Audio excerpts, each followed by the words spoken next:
గోపీ చందనం అంటే ఏంటి? దీనిని ఎవరు ధరించాలి? బొట్టు పెట్టుకోవడం నానా విధాలుగా ఈనాటి కాలంలో మనం గమనిస్తున్నాం.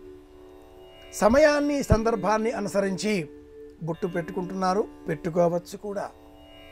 కృష్ణుడిని ఆరాధించేటటువంటి శ్రావణ మాసంలో తిలకము పొడవుగా గోపీ చందనం ధరించాలి. శివుడిని ఆరాధించేటటువంటి సమయంలో భస్మధారణ చేయాలి. అలాగే ఇతర దేవీ దేవతాకంగా చేసేటటువంటి అర్చనలో ఆంజనేయ స్వామి వారిని అర్చించే సమయంలో సింధూరం అలదుకుంటాం. దేవిని అర్చించే సమయంలో కుంకుమను గుండ్రంగా బొట్టుగా పెట్టుకుంటాం. కుమారస్వామిని అర్చించే సమయంలో మృత్తిక మట్టిని బొట్టుగా పెట్టుకుంటాం. మధ్వధర్మావలంబులు ప్రత్యేకంగా నలుపు రంగులో అరటి బోద చూర్ణం చేసి దానిని నుసి చేసి దానితో వచ్చేటటువంటి అంగారము అనేటటువంటి బొట్టు నల్లగా ధరిస్తారు. ఈ క్రమంలో గోపీచందనం ఒక ప్రత్యేకమైనటువంటి మృత్తిక మట్టి, బృందావనంలో లభించేటటువంటి మట్టి ఇది.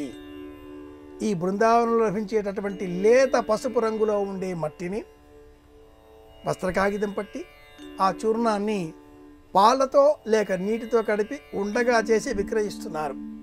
గోపీచందనం ఇందులో పసుపు మిశ్రమం చేయకూడదు.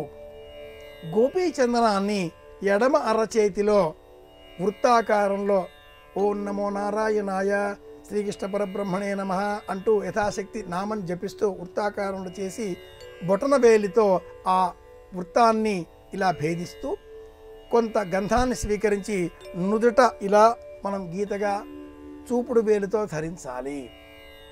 తదుపరి ఆ మిగిలిన భాగాన్ని ఇరువైపులా కణతలకు ముద్రలు అధికారం ఉన్నవారు ధరిస్తారు, లేనివారు అలా కొద్దిగా అలదుకోవాలి.